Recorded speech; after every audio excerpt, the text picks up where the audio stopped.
All right. Hello. All right.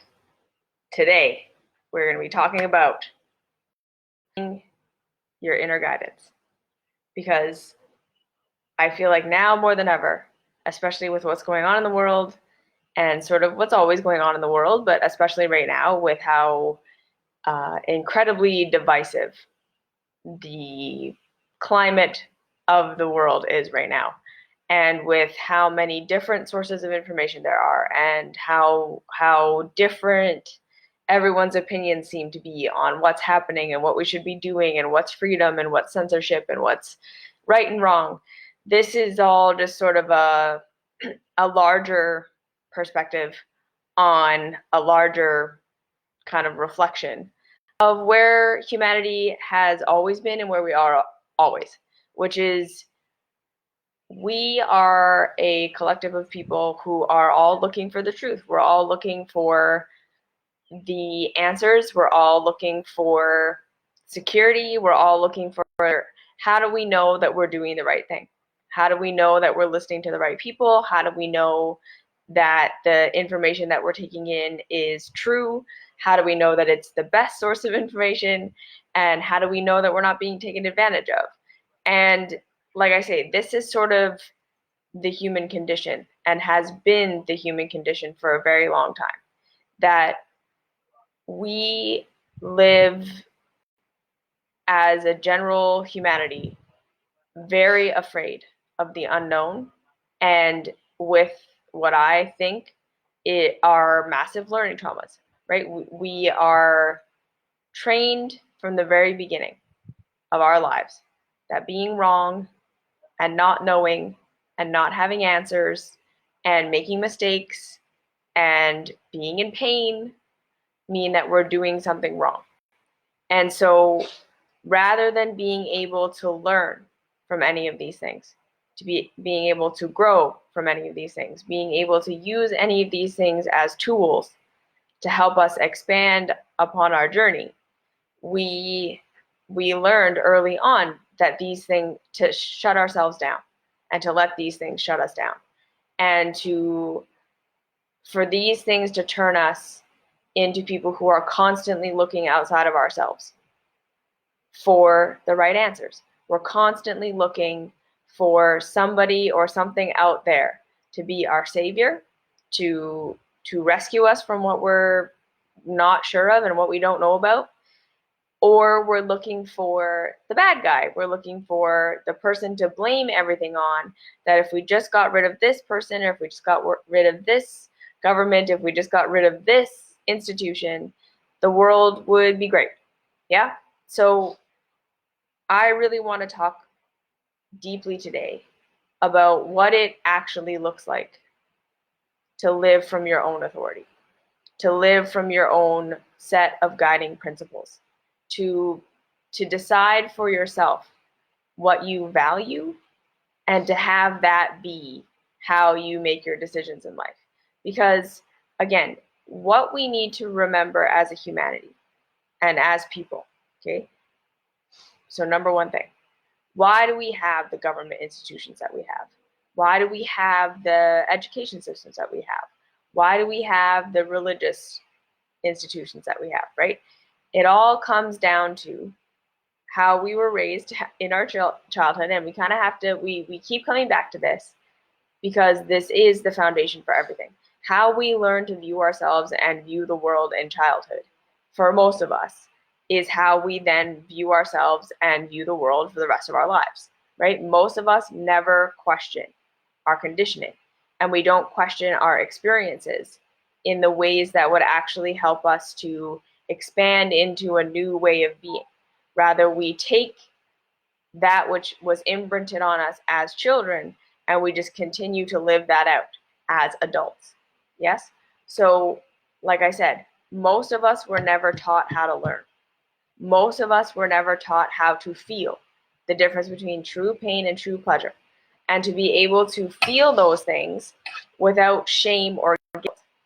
Okay? Because again, when we are coming from universal perspective, which is the neutral perspective of all things are allowed, You are allowed to jump off a cliff. You are allowed to stab yourself. You are allowed to yell at everybody and be mean for the rest of your life, in the sense that you can do it. You see what I'm saying? There is no law of the universe that prevents you from doing any of these destructive things, meaning it's allowed in real reality, right? We have all of our morality on top of things and our rules and our laws and our why that's not good and da da da da da. But if we look at real reality without human consensus opinion, these things are allowed. You're allowed to do them because you can. That's how you know you're allowed to do it in reality. If you are capable of doing it, you're allowed to do it. Whereas if I wanted to fly physically, like just flap my arms and take flight, I'm not allowed to do that in this reality because I simply cannot do it. No matter how hard I try, I am not going to take flight by flapping my arms. So if we kind of just step back for a sec and recognize that humans are not the ones that determine what reality is, what we can and cannot do in reality.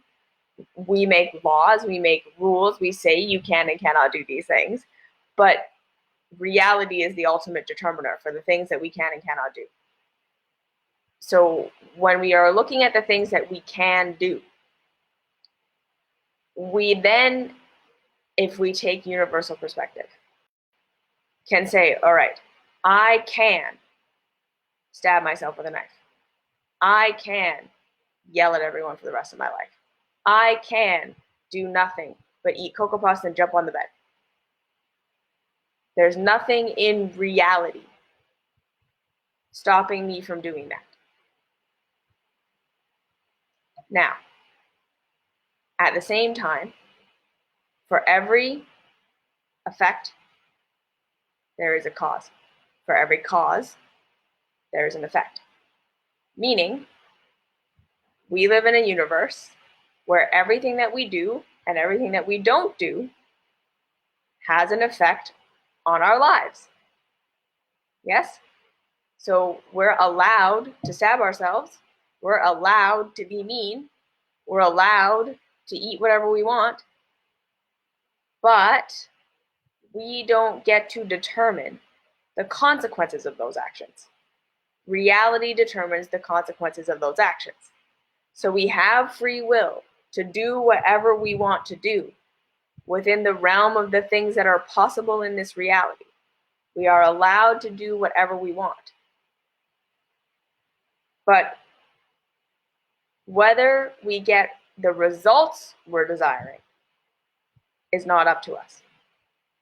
Okay, so we don't get to decide which actions lead to which results. Reality has already painted that in. So when I talk about the reality that we live in has a structure, this is what I mean. Every single time I throw a rock over my balcony, it is going to fall to the ground. Every single time. I don't get to decide, I'm going to throw a rock and it's just going to fly forever. I'm going to throw a rock and it's going to come back to me. I'm going to throw a rock and it's going to turn into a flower. Yes, I don't get to decide the consequences of my actions. Reality has that set in. If I decide to stab myself, I have free will to do that. But I then don't get to have a new arm grow in its place where I stab myself. You see what I'm saying? I'm going to get cut and I'm going to bleed because that's the structure of this reality. So when we can start to look at things like this, everything that we can do is allowed. We're stepping out of childhood perspective, right? Childhood perspective says that's bad, that's wrong, you're not allowed to do it. That's good, that's great, you are allowed to do that. These things are good, these things are bad, And consensus, what we all agree on is what is good and bad, is how we determine these things. What gets us approved of is how we determine what is right and wrong. What gets us rejected is how we determine what is right and wrong. What the people around us believe is how we determine what is right and wrong. Or if we're in the rebellion side, you see, instead of consensus, I'm just going to go along, and how I'm going to determine what's right and wrong is based on what everyone around me is doing and trying to fit in with that. If we're on the rebellion side, like we talked about in the rebellion versus consensus reality video, if you haven't already watched that, I highly recommend that you do that. You can find that on my IGTV and you can find it on my YouTube. The moving from consensus and rebellion to self-regulation, this is an expansion on that. All right, so if we're on the rebellion side, what we're doing is we're saying, I'm just going to look at what everyone else is doing. I'm going to look at the things that society are doing. I'm going to look at my conditioning, the things that I were taught was right and wrong. I'm going to look at all the rules and the structures that everyone's giving me, and I'm just going to do the opposite. I'm just going to rebel. I'm just going to go off in the other direction, as though that must be the truth. You see? So we're either saying, I'm going to follow orders in order to know that I'm doing the right thing, or I'm going to deliberately just do the opposite of orders as though that's the right thing, right? So we either believe that consensus has it right and we're going to follow that, or we believe consensus has it wrong, and rather than looking for truth itself, we then just say, well, if consensus has it wrong, I will be right so long as I just do the opposite of what consensus does. And both of these two things are coming from truth is simple. It's either what people are doing or what people aren't doing, and that's it.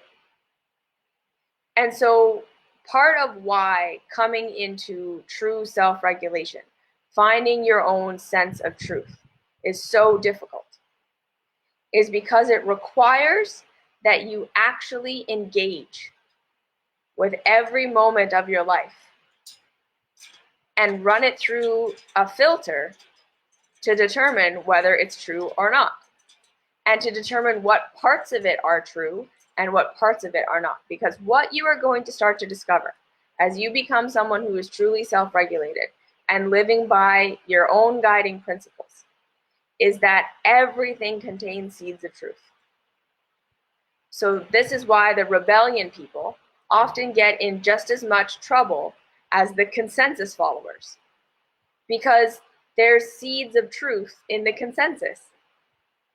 And this is why the consensus people will look at the rebellion people and be like, well, that's ridiculous. But they could actually take a page from the rebellion book, because there are seeds of truth in what the people who are rebelling are doing. It's that reality is complex. And again, so this is another one of these things that I know humanity has a very difficult time with. So for instance, we can in the what I'm talking about is that we can view seeming paradox in the reality. And rather than saying, well, both of these things exist, so that means that my definition and my view of reality is too simple. We go, which of these two things is right and which of these two things is wrong? So like in the diet world, we see people with diabetes, and we have this group of people that go on a plant-based diet and get their diabetes healed, and this group of people that go on a carnivore diet and see their diabetes go away. And we go, okay, well, who's right? These two approaches are so opposite in our mind that they can't both be right. But reality is saying both are right. You see what I'm saying here? Reality is saying if the results are the plant-based people and the meat-eating people both got the same result, we can't say one of them didn't get that result. So, right, we start to argue over which diet is best and blah, blah, blah, blah, blah, not coming from the foundation that, okay, these were the results, so how do we explain them? Rather, we go, that doesn't match my preconceived idea of what I think it's supposed to be. And so I'm going to continue to gerrymander reality to try to fit my way of being, my idea of what reality is. You see? So what humanity has a big problem with is facing that which we don't understand and we don't know yet, and facing the paradoxes, the stuff that brings us cognitive bias, where we think we have reality figured out, and then there's some phenomenon in reality that comes and opposes that.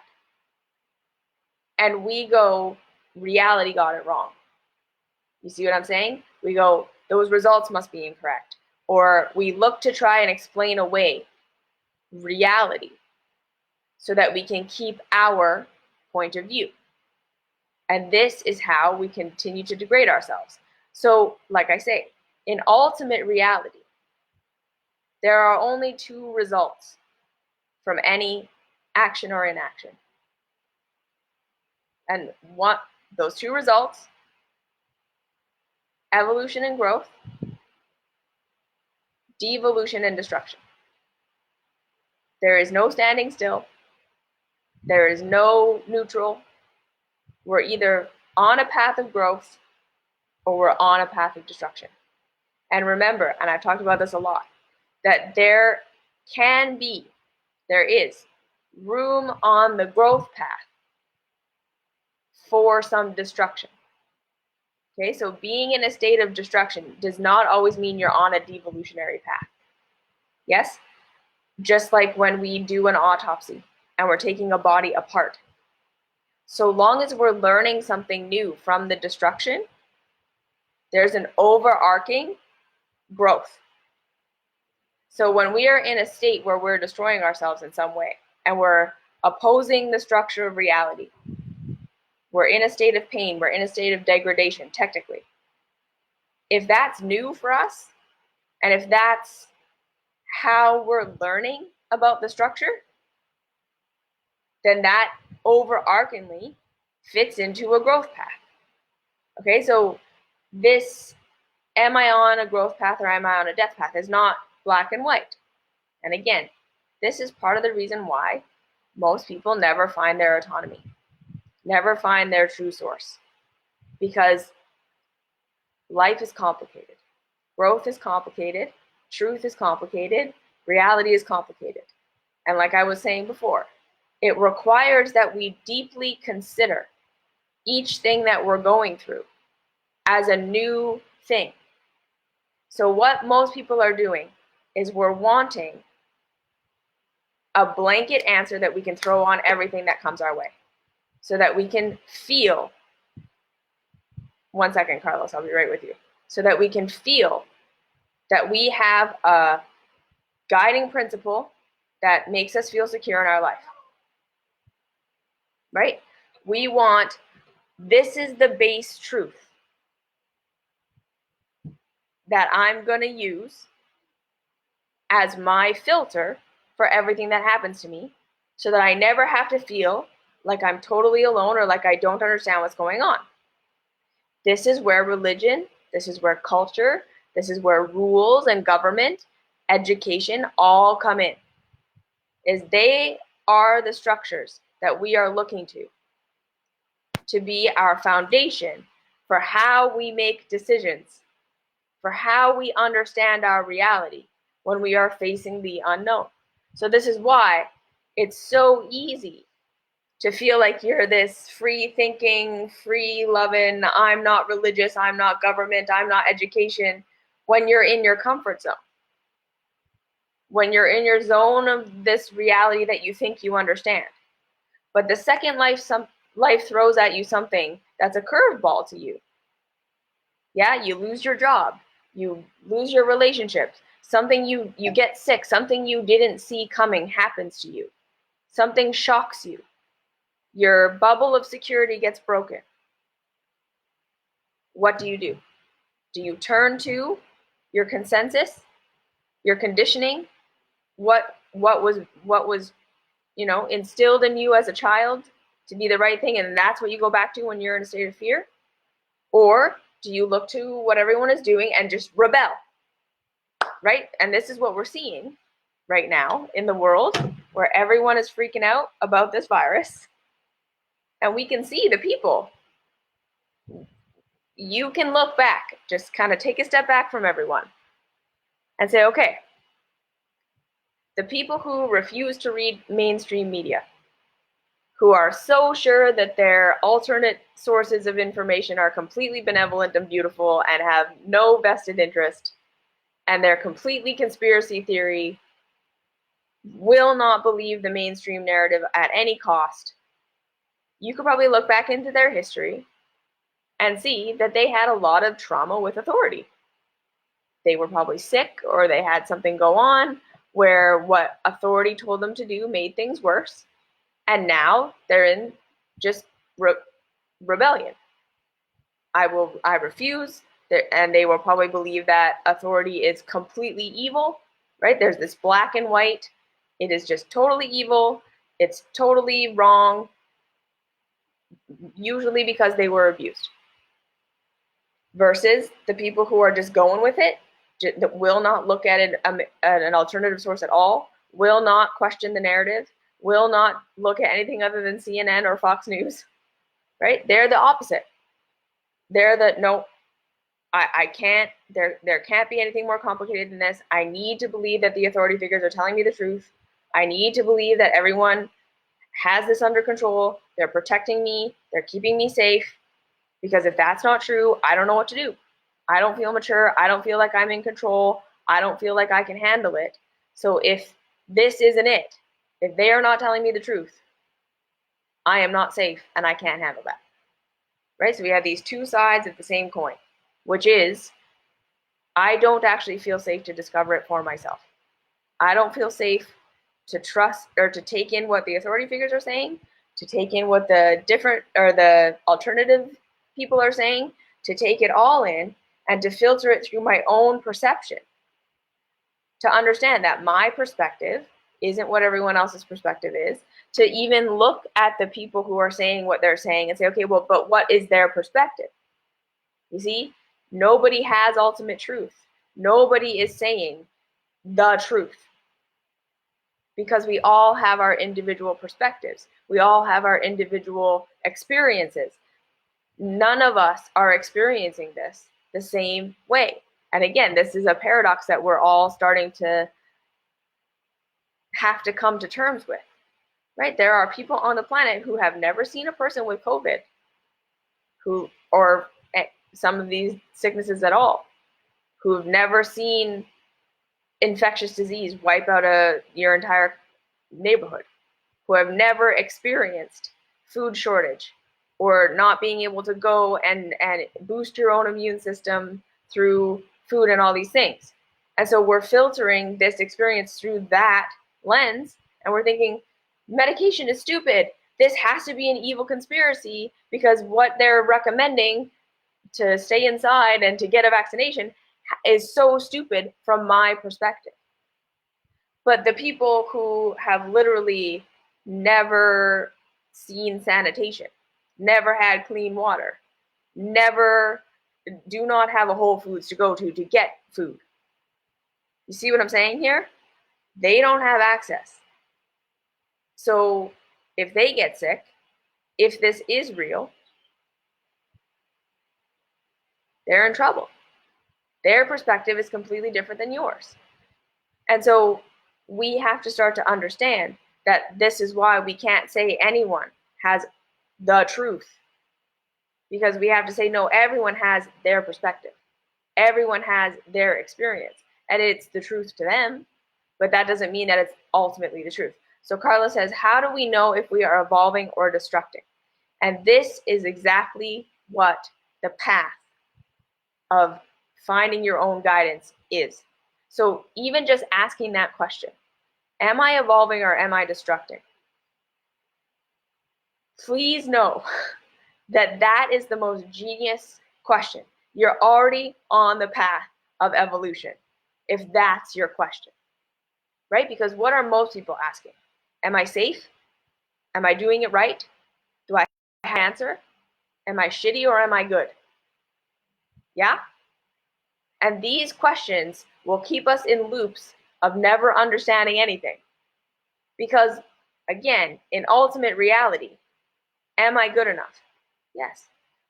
No matter if you're destroying yourself completely, here's, again, from universal perspective.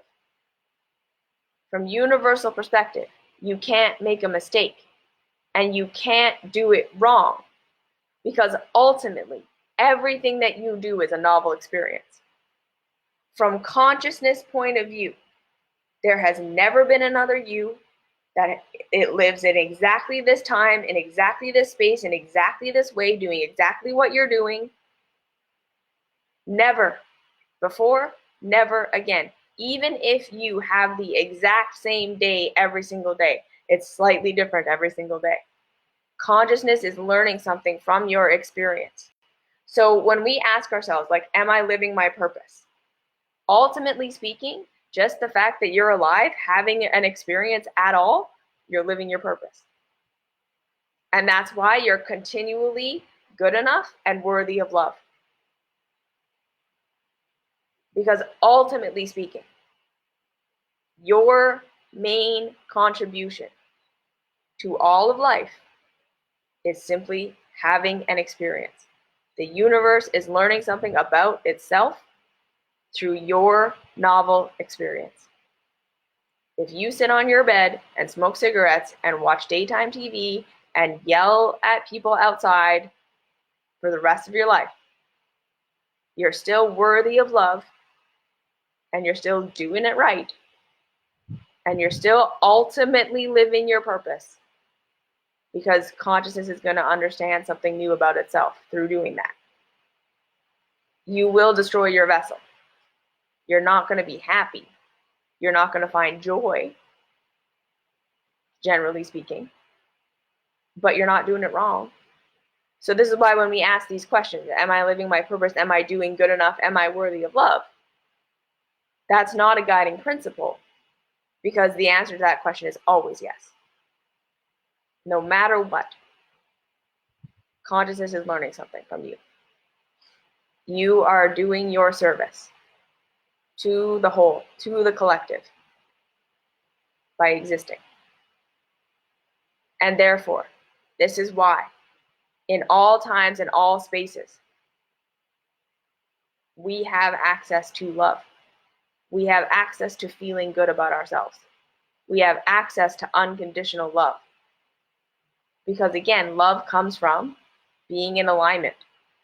And ultimately, we are all in alignment. And I know that that's really hard to swallow, because we want something better. We want something that feels better. We generally, when we're asking that question, what we mean is, I'm in pain and I don't want to feel pain anymore. What do I need to do to stop the pain? The pain, and then, right, as humanity, we have all these stories on top of pain. Pain means I'm doing something wrong. Pain means I'm bad. Pain means I'm out of alignment. Pain means da da da da da. When again, in true reality, all pain means is that we are believing something and therefore living in a way that contradicts the structure of reality. And there's no judgment, not from universal perspective. Love does not need to go away when you're in pain. It is absolutely possible to feel unconditional love in a state of pain, which therefore makes pain not wrong. It just makes it a reality. It makes it an experience we can have. Yes? I think all of us have had moments where we were in pain and we felt loved. And therefore, we cannot say that pain is wrong and bad and cuts us off from source. Because if we're feeling loved, we're connected. So if we can be in pain and be connected at the same time, that means our rules of morality are wrong. Reality is getting it right. So all of us think, Well, if I can still love myself when I'm in pain and when I'm doing destructive things, what's going to stop me from loving myself and then just being destructive for the rest of my life? And what I'm going to say here is this: shame and guilt do not change our behavior. We all think it's the shame and the guilt that drives us to be better, when in reality, again, and I've talked about this 100 million times and I'm going to say it again, our nervous systems, the way that we were programmed in our infancy and in our childhoods, and all throughout humanity, being emotion-based beings, love equals safety. Because when our caregivers loved us, they provided for us. And in our infancy and childhood, we could not provide for ourselves. We were completely victim to our caregivers. And I know that people, especially in the spiritual world, don't want to say we're victim. We don't want to say we were a victim. We don't want to admit our victim nature. In your childhood, you were a victim. You did not have the power to do anything different. You did not have the power to change your circumstances. If your caregivers didn't understand your needs, you could not go and get them met in some other way. You could not change your circumstances. You were a victim to the consciousness of your caregivers. Period. End of story. That doesn't mean you're a victim now. That doesn't mean that anything that happened to you then, you cannot integrate and use to help you become stronger. Okay? These two things are not synonymous. Because you were a victim in your childhood does not mean you now have no control and you're a victim for the rest of your life. That's not what it means. But we must admit that we were victims in our childhood so that we can understand how our nervous system works, so that we then can work with the nervous systems we have to evolve in our adulthood. So because in our infancy and in our childhood, safety and love were synonymous, we must also understand that how the human nervous system evolved is when we are facing the unknown, when we are scared, when we're triggered, when we feel threatened,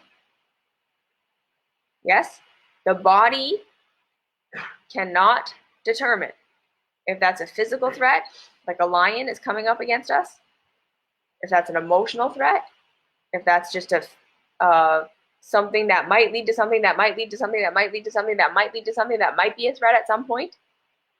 Whenever your body perceives fear or stress, it's a survival stress to your body. It believes you are under physical attack. And then what it is going to do is it's going to look at, what did I do the last time I felt this way? And it's going to force you to do that again.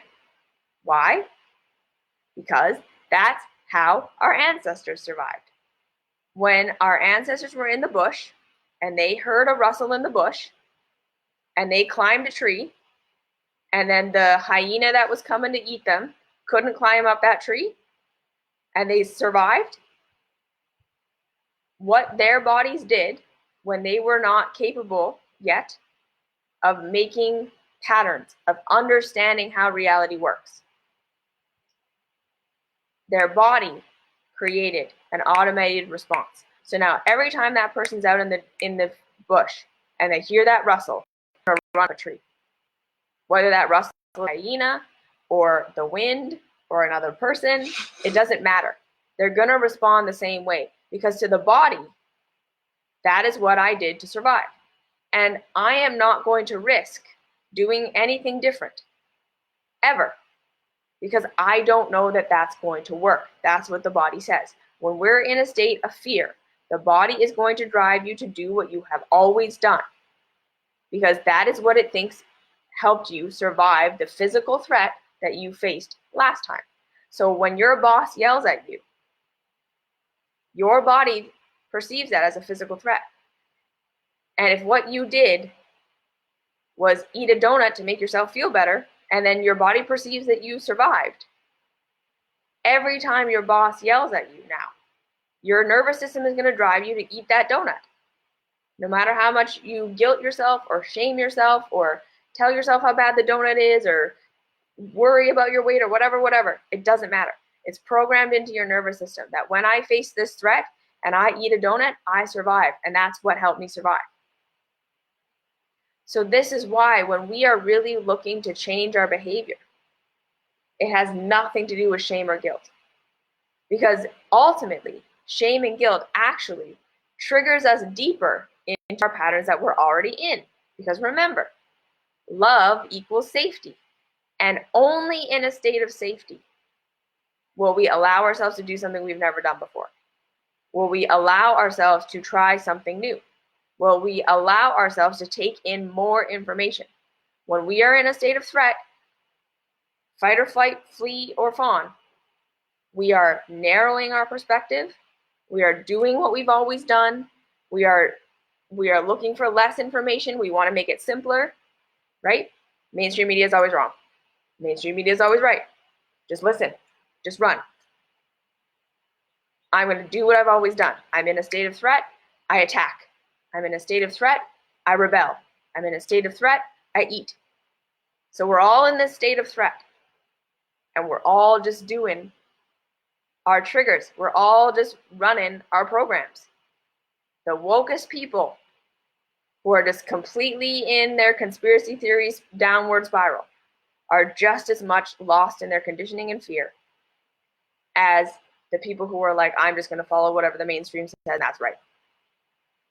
Neither of these people are truly thinking or feeling. We're in a state of fear, and we're in a state of lockdown, and we're in a state, and this is why, right? Like the internet can just be like an absolute echo chamber. You're not going to convince anyone of anything because everyone is just so locked down in their perspective because they need to be. That's where they're getting their comfort and security right now. If they were saying, okay, I'm looking out at this situation that's already scary, and maybe I don't have the answers. Maybe my perspective of reality isn't completely fail-safe. It makes us feel even more afraid, right? And we don't know, and oh my God. So we lock down even harder on our stuff. And then we just stay in our loops. So how do we change the false threatening response if someone's screaming at you? Exactly. This is where self-love is the key. Because if we understand that when we're in a state of love, then we feel safe enough to expand our consciousness, to see the real patterns that are happening, to feel the threat that we think is happening, to not respond how we would usually respond, and then allow our nervous systems to take that in. Okay, this is such a huge key, that when we are able to witness that we are in a state of fear and know what our patterns usually are, how we usually respond to that, and rather than doing our pattern again, and rather than trying to guilt ourselves or shame ourselves or force ourselves to do something different, instead, we sit with that super deep, uncomfortable anxiety that's going to come up, that deep fear, right? Your body is going to feel like it's on fire. Your mind is going to be like screaming at you to do what you've always done. You're going to feel like you're going to die. Not doing your pattern is going to feel like the scariest thing, like not responding, not going and having the fight, not running away, but just noticing yourself with what you want to respond and do. And then saying, okay, I'm not going to do that. Just for 15 minutes, for 20 minutes. Yes, exactly. It seems like we know a lot of theory, but your nervous system doesn't. Exactly. So this is where the practical application comes in, right here, right now. You see it, you see your trigger, you see what you would usually do. You set a timer for 10, 15, 20 minutes, and you say, okay, I'm not going to do my thing for 10, 15, or 20 minutes, but just that, not forever. I'm not taking my tool away from myself. In my perception diet, I call this the displaced desire behavior. In my mystery school, we talk about this displaced desire behavior. Just whatever your thing is, You set a little timer. I'm just not going to engage in my behavior for 15 minutes. And I'm going to go and I'm going to sit with the emotions that come up when I don't engage in my behavior. Okay, and this is the hardest part. This is why none of us do it. Because you are literally going to feel like you're going to die. Your body, your mind, your nervous system, everything inside of you is going to be like, if you don't do your thing, you're going to die. And every other time you did this thing, that's how you survived, right? So now your body literally believes that shutting down emotionally is what kept you alive. Because every single time you faced a threat and you did that, you shut down emotionally, you reinforced in your nervous system that that's what saved your life. So it doesn't matter how much you understand intellectually that that's not what did it. Every time you feel threatened and then you do what you do, you actually enforce it, reinforce it in your nervous system, that that is what kept you alive. So when we pattern interrupt by literally just going and doing something else and being with the emotions, and it's like really hard, and it's going to be very, very challenging. And that's why I say set a timer for 5, 10, 15 minutes. Don't tell yourself, I can't do my behavior ever again. You just say, just for 5, 10, or 15 minutes. I'm going to see if I can ride the emotional wave and all the thoughts and everything that's going to happen, but I'm just not going to act on it for 5, 10, or 15 minutes. And just watch what happens. Let your nervous system get through something where you didn't do that life-saving behavior, and then allow your nervous system to feel that you didn't die. It's literally that. You have to allow your nervous system to feel that you didn't die, that everything came out okay. You lived. Maybe you don't know what to do. The problem is still there. The conflict is still there. Yes, okay. But you're not dead. And then the survival fear comes down. And then you can start to say, okay, and this is the other part of it, that when you're in that freak out, when you're in the trigger, we don't reject, abandon ourselves. Instead, we say, okay, I completely understand why you're feeling triggered right now. And even if I don't understand why you're triggered right now, we approach ourselves with curiosity and compassion. We say, okay, even if I don't understand why you're doing this, even if this seems like completely ridiculous from the outside, I'm an adult and I'm being triggered by this dog, and that's just crazy. What if we all just walk in and say, okay, no, I assume you have a good reason for this. And if I don't understand what that is, that's just because I'm not seeing it yet. It's not because you don't have a good reason. We start to give ourselves the benefit of the doubt that we have a good reason for why we're reacting the way that we're acting. We have a good reason for having our behaviors. That's how we learned. We learned that somewhere. And now our nervous system thinks that's what's keeping us alive. So we have that compassion for ourselves. Automatically, we're now in a state of love, which again is going to relax our nervous system. Because when we're triggered and we want to do our behavior and we start beating ourselves up and getting mad at ourselves and why are you doing this? And oh my God, we actually trigger ourselves to do it even more because we're scaring the shit out of ourselves by rejecting ourselves. Because rejection equals death. Because remember, in our infancy, when our caregivers rejected us, they don't provide for us, we die. That's our nervous system. So we have to work with the nervous system we have. We continue to love ourselves in our triggers. We love ourselves in where we are. We get curious and compassionate rather than critical and clamping down. And we see ourselves through these very emotionally tumultuous things. Go and journal about it. Journal your fear. What's going to happen if I don't do this? What's going to happen if I do this? What's the fear? What's under the fear? Journal about it. Be with yourself. Let your nervous system get through it a couple of times where you love yourself even though you feel scared. You get curious about yourself instead of getting angry with yourself.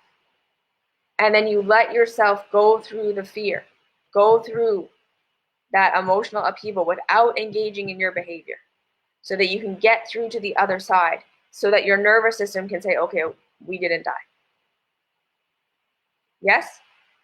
Then you'll start to be able to have more clarity on what's really going on. So this is where the becoming your own guiding light comes from, is when you stop working from this survival fear that when you're being triggered all the time, you start to have curiosity about your pain and your pleasure. So going back to the first question, how do we know if we're evolving or destructing? Pain and pleasure. Real pain is the pain of I did this thing and it didn't go the way that I thought it was going to go. I didn't get the results I thought I was going to get. And therefore, there's something about reality that I don't understand. Real pleasure is I did this thing and I learned something. I grew because of it. I created something I had never had before. I discovered something. I became something I had never been before. There was an expansion of my awareness of self, reality, or what I could create and do. Consensus pain is, if I do this, I'm going to die. Consensus pain is people rejected me. Consensus pain is I was misunderstood. Consensus pain is not everyone agrees with me, so I don't know what to do. Consensus pain is things that are based on outside opinion. Consensus pleasure is I did this thing and it made me popular. I did this thing that everyone else is doing. I rebelled. I went in the opposite direction. I felt good for a minute, felt good for an hour, felt good for a day, but then there was a negative consequence to what I did. When we're in real pain, I did this and it equaled this consequence. There's no judgment. I am still worthy of love. I am still on my path. I'm still living my purpose. I'm still worthy of my own curiosity, compassion, understanding. That hurt. Okay, why? What law of reality did I break? What did I misunderstand? What am I not seeing? What did I try to do? What were my intentions? What was I trying to create? And how did it not go that way? What did happen? Okay, so what does that mean? That's true pain, but that's an evolutionary pain. That's an evolutionary response to pain. I'm in pain. Okay, I'm still worthy of love. I'm still worthy of curiosity and compassion. I'm going to investigate instead of rejecting myself. When we're in pleasure, okay, what's going well here? What am I creating? What am I stepping into? What am I discovering? How is this true? What is the benefit in this? Literally, if we can approach our lives from a vantage point of what am I learning from this? And it's safe to learn, right? It's safe to not know. It's safe to discover something new that I didn't know before. And that doesn't mean I was wrong, bad, and stupid before, right? Because a lot of us have those narratives. The shame and guilt are always lies. That's always destructive. That's always, when we're in a state of shame and guilt, thinking that's going to help us evolve and grow. That's where we're out of alignment, always. When we're in, so, and like I say, right, we all have this fear that if we don't have shame and guilt, we're just going to be horrible people that live off the rails. What I'm saying is, no, we won't. Because when we're loving ourselves, we don't want to be in pain. When you really love yourself, when you love anything, you don't want it to be in pain. And when you live out of alignment with the laws of reality, you are in pain. When you are doing something that hurts other people, it will hurt you, because law of reality is all connected. Whether you want to believe you're isolated, whether you truly are lost in your ego paradigm, so much so that you really believe you're alone in this reality and it's just you and you're not connected and cut off to everything else, that doesn't make it true. The reason that belief and perspective hurts so much is because it's out of alignment with truth. It's breaking the law of reality to believe that. But just because you believe it doesn't change. When you do something, it affects everybody. Therefore, you are going to experience pain when you do something that is destructive to someone else. You cannot destroy someone else and benefit yourself. This is why I say there is no evil in our system.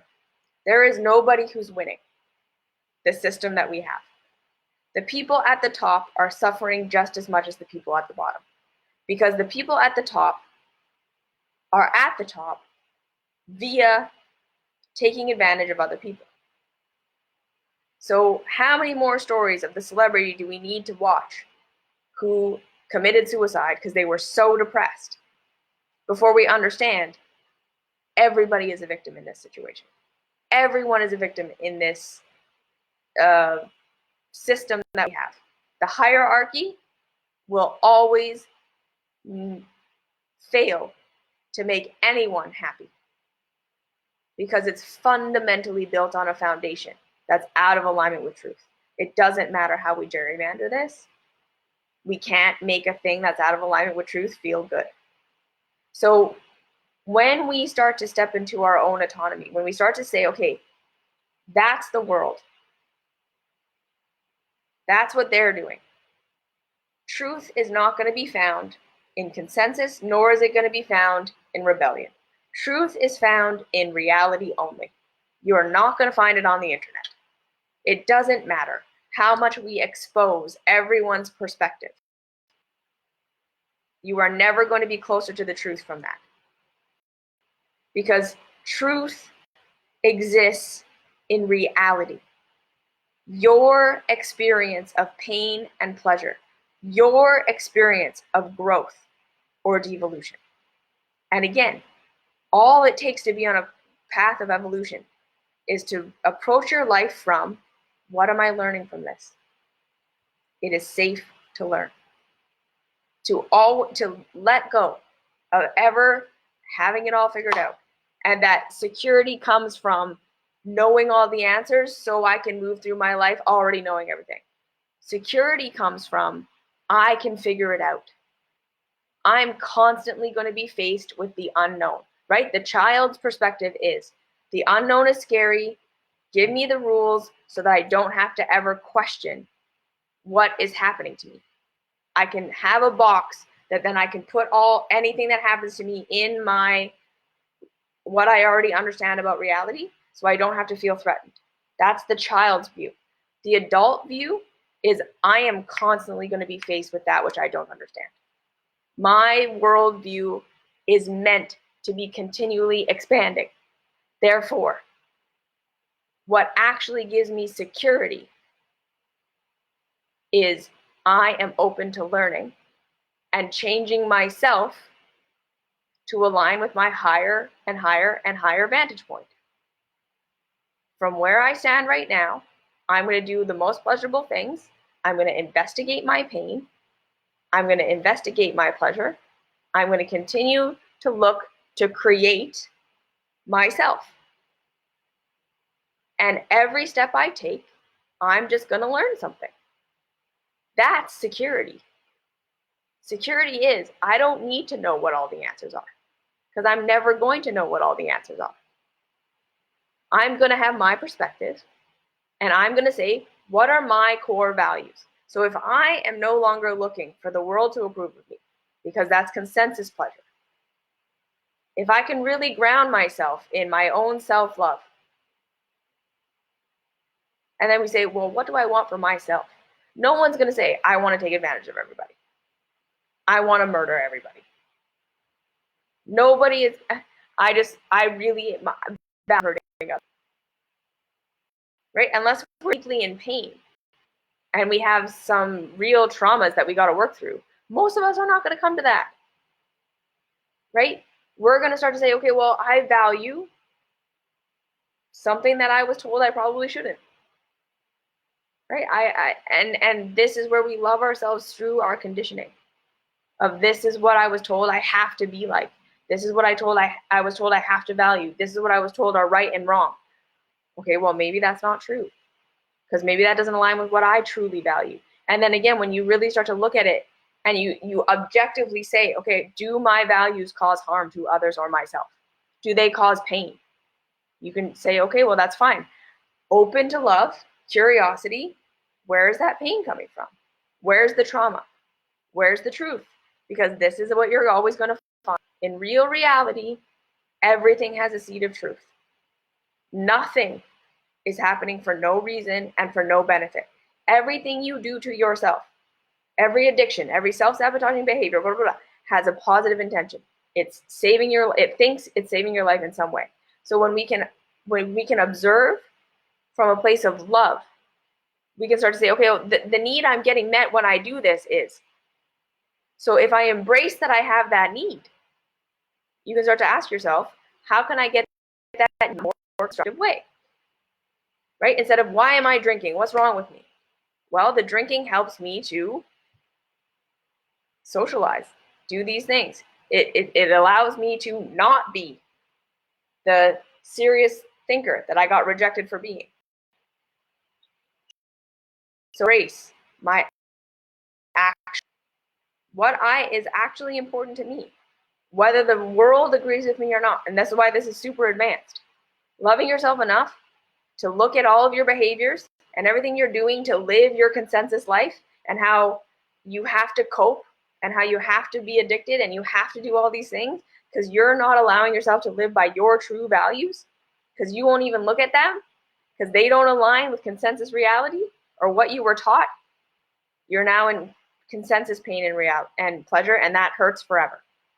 So what do I really value? What do I actually want? If I were to take the drinking away, what would I lose? Who would I become? And what's so wrong with that person? Yeah, we really start to say, I may be a person that my consensus reality is always going to reject. But then my two choices are be in pain forever, because I'm not being my real self. I'm not growing, and therefore I'm on a destructive path, right? If you're not growing what you actually are, you are destroying yourself. You can do that and get a lot of consensus reality pleasure and still feel hollow and dead inside and have all these coping mechanisms and all these scapegoats and all this shit in your life. Or you can embrace who you really are, maybe get totally rejected, face that dark night of the soul over and over and over again. And then, what do I value can start to become your guiding principles. So you don't need religion, you don't need government, you don't need education. You start to say, pain and pleasure are my baseline. And I value adventure over safety. I value expanding my consciousness over knowing the answers. I value communication over being quiet. So when I start to face the I don't know, when life continues to throw at me things that I don't understand, rather than looking to consensus or rebelling, I say, okay, what can I learn from this? What's my highest path of understanding and growth with this new information? That being your new guiding principle. What am I learning? How can I grow from this? Then you are free. Not what's wrong with this, what do I reject, what do I get rid of, what's right, how do I follow, who's got the right information, that you feel for yourself. Pain and pleasure. What can I learn from this? How is this expanding my view of reality? That is living by your own guiding principles. What am I learning? And how can this expand my view of reality? Okay, so that's that. I hope that helps. We'll keep talking about this stuff in all the videos coming up. Thank you for being here. I know this is a crazy time. Thank you for taking time to watch this. And I hope it served you in some way. So I love you all. If you want me to talk about something specific in the next video. And other than that, just have a great night. You are worthy. You are already doing it. You're everything you need to be. Now, what are you learning? That is the key to your freedom. All right? Mwah. See you later.